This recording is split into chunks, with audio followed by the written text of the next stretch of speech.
El aire dentro de la tienda de antigüedades tiene un sabor metálico, un gusto a tiempo oxidado y polvo que se asienta sobre la piel como una caricia no deseada.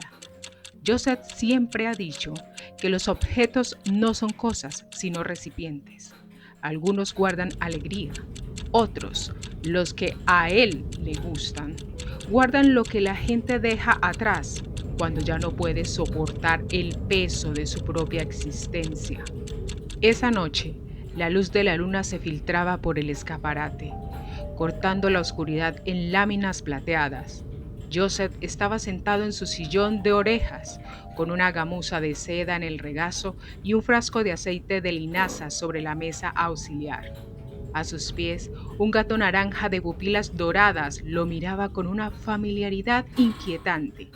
No era suyo, pero parecía hipnotizado por el brillo de esos ojos que parecían conocer todos sus secretos. Lo llamó Miski. El gato mantenía los músculos en tensión, con la mirada clavada en la vitrina del fondo.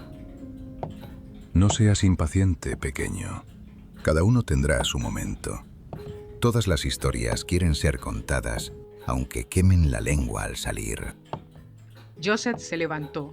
Sus movimientos eran lentos, casi ceremoniales.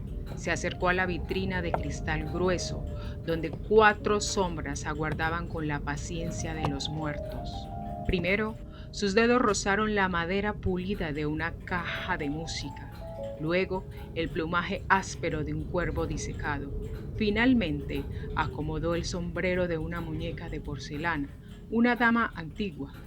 Pero sus ojos, nublados por una capa de algo que no era del todo cordura, se detuvieron en Chester. El payaso marioneta estaba en su exhibidor, sentado con los hilos flojos y esa sonrisa de porcelana que parecía estirarse 1 milímetro más cada vez que Joseph parpadeaba. Empezaremos por ti, viejo amigo. Empezaremos por la culpa de Pierre. En ese instante el silencio de la tienda se rompió. No fue un golpe ni un grito. Fue una nota leve, una risita sofocada que no salió de la boca de Joseph ni del muñeco, sino que pareció brotar del suelo, vibrando en las tablas de madera. Miski soltó un siseo bajo y retrocedió 2 pasos, con el lomo arqueado como una cordillera de sombras. Joseph, en cambio, no se movió. Inclinó la cabeza buscando con el oído el origen del sonido y una sonrisa idéntica a la del payaso comenzó a dibujarse en su rostro. ¿La oyes, gatito? Preguntó Joseph mientras sus dedos empezaban a temblar con un ritmo mecánico. Es la historia que quiere entrar. Y una vez que entre, ya no habrá espacio para nosotros dos.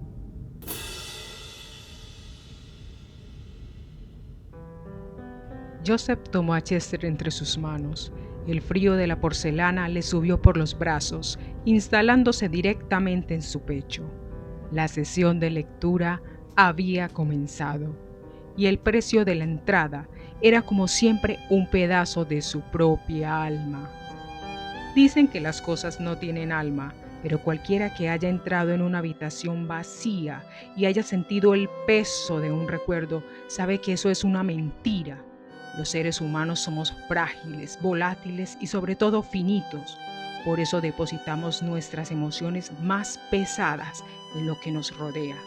El odio, la culpa, la belleza marchita y el duelo no desaparecen cuando nosotros nos vamos. Se quedan adheridos a la madera, a la porcelana y al terciopelo.